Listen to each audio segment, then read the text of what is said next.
जय श्री गणेशा। प्यारे विद्यार्थियों, साथियों, दोस्तों और राजस्थान और भारत के होनहार युवाओं और कंपटीशन परीक्षा देने वाले सभी उन छात्रों का हार्दिक अभिनंदन करता हूँ।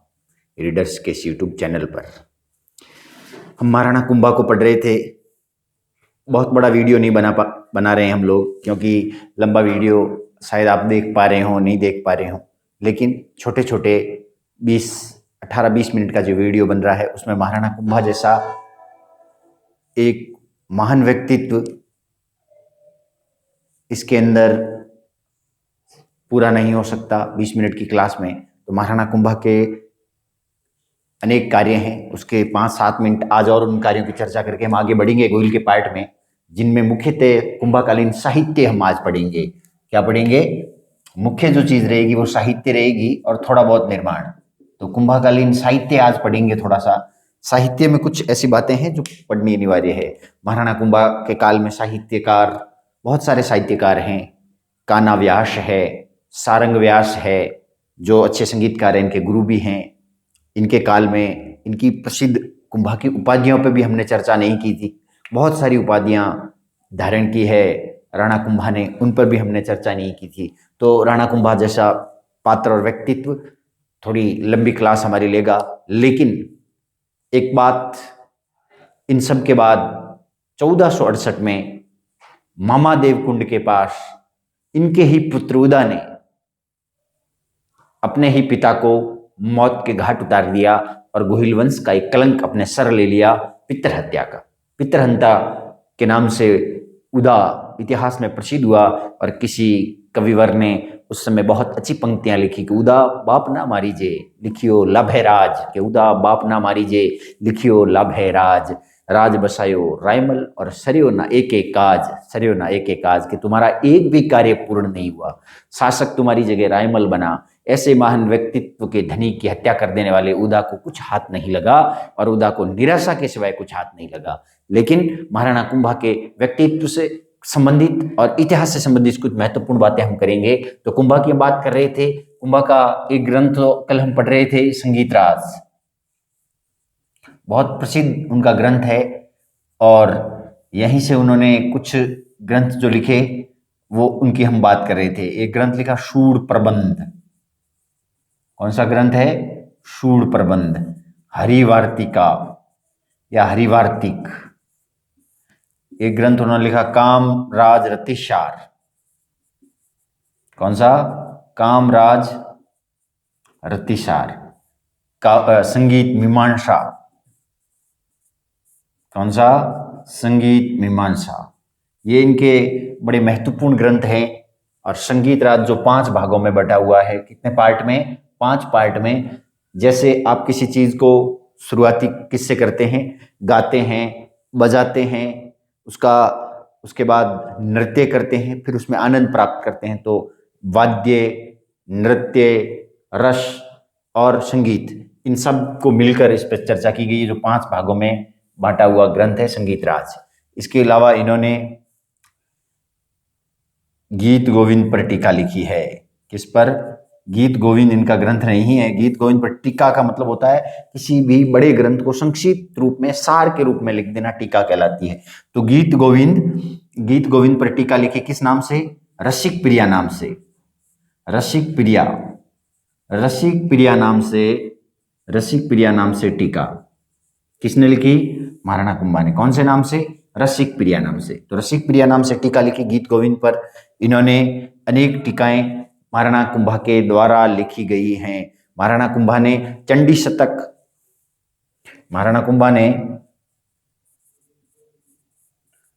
शतक पर भी टीका लिखी। संगीत रत्नाकर पर भी टीका लिखी। संगीत रत्नाकर, चंडी शतक, इन सब पर इन्होंने क्या लिखी? टीकाएं लिखी। गीत गोविंद पर, चंडी शतक पर और संगीत रत्नाकर पर। गीत गोविंद पर जो टीका लिखी उसका नाम भी है रसिक प्रिया, बाकी पर नाम नहीं है। तो इनके द्वारा लिखे गए कुछ महत्वपूर्ण ग्रंथ है। एक ग्रंथ था जिसका नाम था संगीत क्रम दीपिका। ग्रंथ का क्या नाम है? संगीत क्रम दीपिका किनका ग्रंथ है? इन कुंभा का स्वयं का ग्रंथ है। तो आप कुछ विशेष चीजें ध्यान में रखें। इनके साहित्य में स्वयं ऊंचे दर्जे के विद्वान हैं, इसलिए इनको उपाधियां मिली है राणो राशो, राय रायण। और इसी संगीत और साहित्य के कारण इनकी सबसे प्रसिद्ध जो उपाधि है वो है अभिनव भट्टाचार्य। कौन सी प्रसिद्ध उपाधि है? अभिनव भट्टाचार्य, क्योंकि ये साहित्य के बारे में सभी के गुरु हुआ करते थे, इसलिए उनकी उपाधि है अभिनव भट्टाचार्य। इसी के कारण इनको कहा जाता है राय रायण और राणो राशो। राणो राशो ऐसी कोई उपाधि नहीं है जो कुंभा राणा कुंभा ने हासिल नहीं की।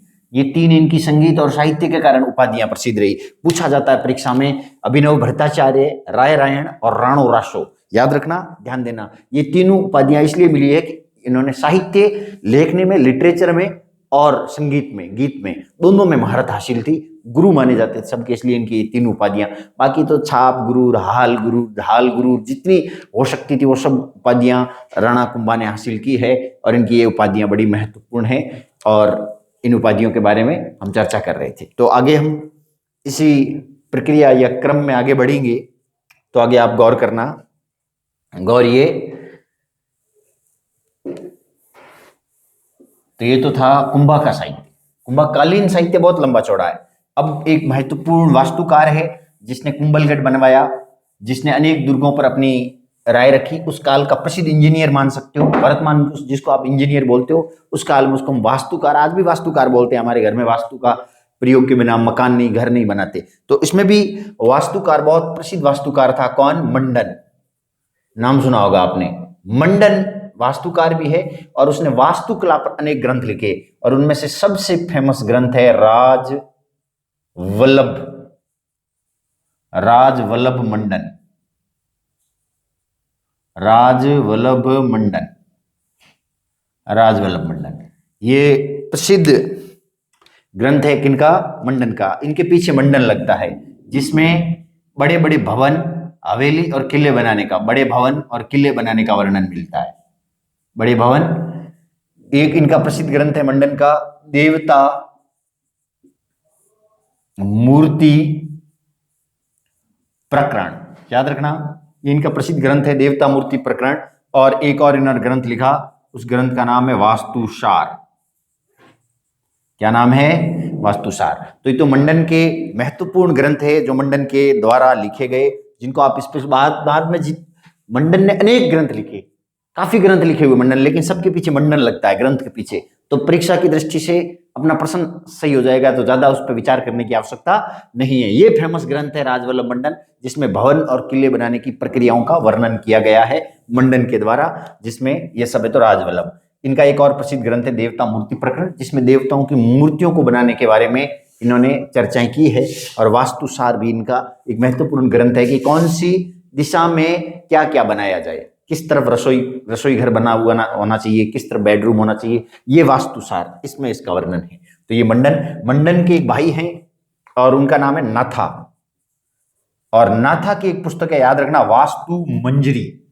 गौर करना, या कंफ्यूज मत होना, क्या ग्रंथ का नाम है? वास्तु मंजरी। इनके ग्रंथ का नाम है वास्तुसार। ये भी अपने अच्छे शिल्पकार और वास्तुकार हैं, लेकिन मंडन के भाई है नाथा, जिनकी ग्रंथ का नाम क्या है? वास्तु मंजरी। इनका एक भाई और है, इनका मंडन का पुत्र है। मंडन का कौन है? पुत्र। नाम क्या है? गोविंद। क्या नाम है? गोविंद। गोविंद ने पुस्तक लिखी, एक पुस्तक का नाम है कलानिधि। क्या नाम है? कलानिधि। एक का नाम है उद्योर धोरिणी। क्या नाम है? उद्योर धोरिणी। पुस्तक का नाम है उद्योर धोरिणी कलानिधि। किसकी पुस्तकें हैं ये? गोविंद की पुस्तकें हैं। और एक पुस्तक का नाम है द्वार दीपिका।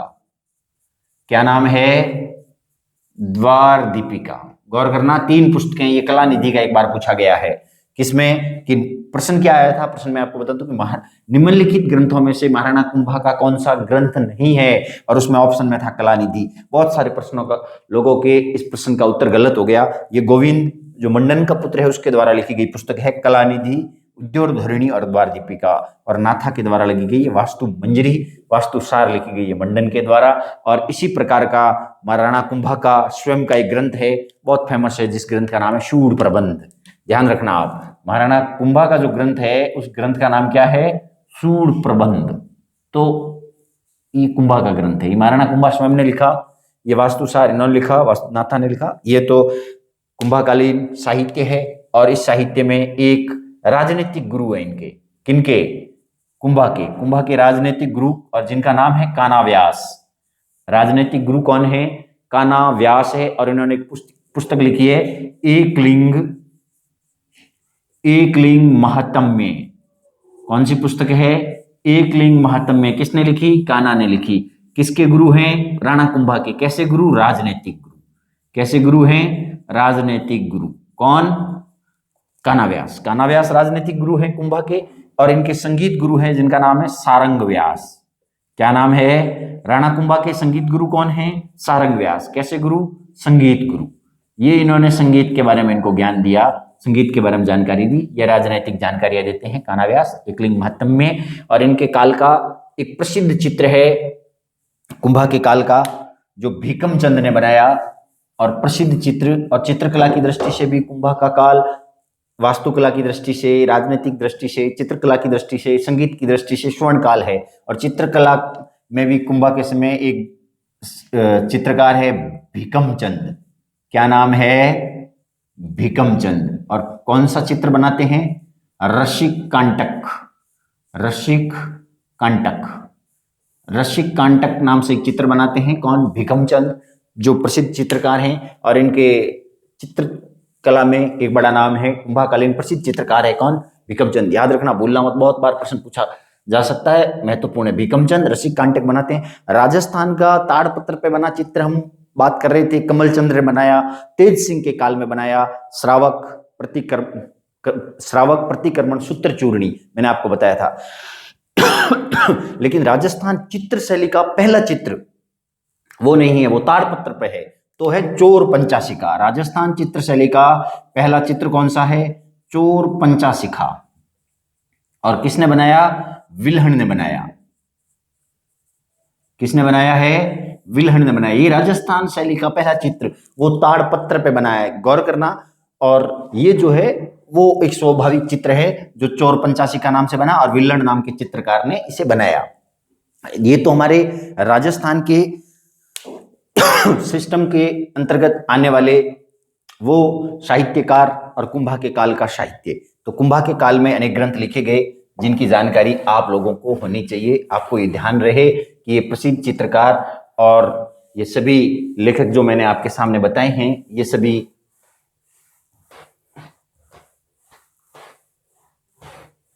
कुंभाकालीन प्रसिद्ध साहित्यकार और चित्रकार रहे हैं। कुंभा के काल में एक रणकपुर के प्रसिद्ध मंदिर बने। रणकपुर के प्रसिद्ध मंदिर, जैन मंदिर, रणकपुर के प्रसिद्ध जैन मंदिर बने, और इन्हें बनाने का श्रेय जाता है धरणकशा। धरणकशा एक जैन सेठ हैं, मणिये हैं, धरणकशा, इनके द्वारा बनाया गया प्रसिद्ध चित्र है रणकपुर का प्रसिद्ध चित्र, और जिसका शिल्पी है देपाक। रणकपुर के प्रसिद्ध जो जैन मंदिर बने हैं, कैसे मंदिर? जैन मंदिर, इनका जो शिल्पी है, शिल्पी वो कौन है? देपाक। सॉरी। तो ये तो कुंभाकालीन जानकारी थी और आपको ये जानकारी रखनी है। लेकिन विडंबना है, मैं आपको बता रहा था कि मामा देव कुंड के किनारे पर उन्माद रोग से ग्रस्त राणा कुंभा अपने अंतिम दिनों में अपने पुत्र के हाथों ही दुनिया से अलविदा किया जाते हैं, दुनिया को छोड़कर चले जाते हैं। राणा कुंभा का काल राजस्थान के इतिहास में सदा स्वर्ण अक्षरों में लिखा जाता रहेगा, सदा अमृत की ओर बढ़ेगा, और सदा राणा कुंभा अपने पराक्रम को और अपने राजनीतिक, वास्तुकला और संगीत के कारण राजस्थान के नहीं वरन भारत नहीं पूरे विश्व में एक अमिट अक्षर के रूप में सदा जिंदा रहेंगे। महाराणा कुंभा और महाराणा कुंभा के पुत्र उदा शासक बने, लेकिन 1473 तक, 1468 से 1473 तक शासक रहे कौन? उदा।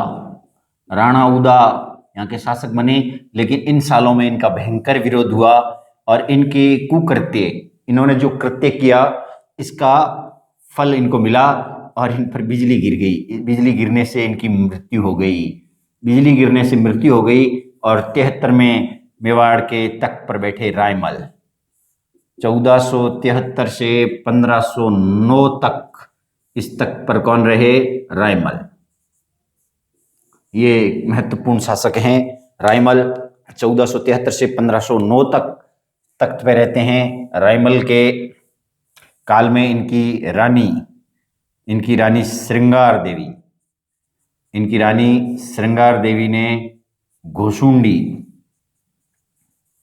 घोसुंडी की बावड़ी का निर्माण करवाया। जहां से अपने को कई शिलालेख और अभिलेख प्राप्त होते हैं, वो है घोसुंडी की बावड़ी। रायमल के 4 पुत्र हैं। सबसे बड़ा है पृथ्वीराज, बड़ा पराक्रमी शासक है। दूसरा है जयमल, तीसरा है राणा सांगा और चौथा है राय सिंह। रायमल के 4 पुत्र हैं। उन 4 पुत्रों में ये बड़ा पराक्रमी और सबसे तेज तर्रार था, बहुत तेज धावक था, घुड़सवारी में और स्वयं भी बहुत तेज दौड़ता था। इसकी रफ्तार को देखकर इसे उड़ना राजकुमार कहते हैं। क्या कहते हैं? उड़ना राजकुमार। ये उड़ना राजकुमार इसलिए उड़ने की रफ्तार से दौड़ता था। इन्होंने ही अपनी पत्नी ताराबाई के नाम पर, पृथ्वीराज ने अपनी पत्नी ताराबाई के नाम पर अजमेरू दुर्ग का नाम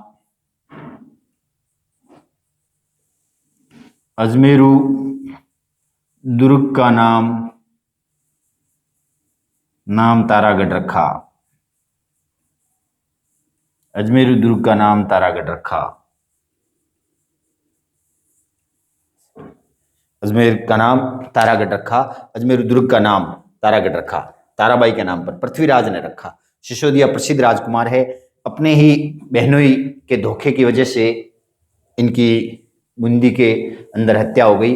कई लोग कहते हैं सिरोही के अंदर, लेकिन इनके बहनोई के द्वारा धोखा कर दिया गया और ये किसी युद्ध में मारे गए। एक कहानी यहाँ से प्रचलित होती है, लेकिन इस कहानी को सुनाने से पहले मैं आपके बीच में एक महत्वपूर्ण राजवंश को लेकर आऊंगा और पराक्रम के तौर पे, युद्ध प्रेमी के तौर पे, एक योद्धा के तौर पे, हालांकि बहुत बड़े राजनीतिज्ञ नहीं है, कूटनीतिज्ञ नहीं है, लेकिन एक ऐसा योद्धा जो हर वक्त तलवार लेके घोड़े पे चढ़ के रणभूमि में जाने के लिए तैयार हो, जिसके रोम रोम में युद्ध बसता हो, जिसके रोम रोम में स्वाभिमान बसता हो, सर कटाने की ऐसी लालसा मैंने इतिहास में अन्य किसी व्यक्ति की नहीं देखी, किसी शख्सियत की नहीं देखी। और ये शख्सियत होगा मेवाड़ का एक महत्वपूर्ण शासक, और उसे हम जानेंगे राणा सांगा के बारे में। राणा सांगा का व्यक्तित्व भी इस दर्जे का है, इतने ऊंचे स्तर का है, जो भी पूरा एक वीडियो कंप्लीटली मांगता है, और हम उसके लिए पूर्णतः तैयार है। और हम राणा सांगा को जब भी पढ़ेंगे तो फिर से मारू ढोल बजेंगे और तलवारों की खनखनाट और घोड़ों की टापों की आवाज हमारे कानों के पास से गुजरेगी और इतिहास फिर से नए मारू गीत गाने लगेगा। लेकिन कुछ ही पल में इसी प्रक्रिया को अपनाते हुए जय हिंद, जय भारत।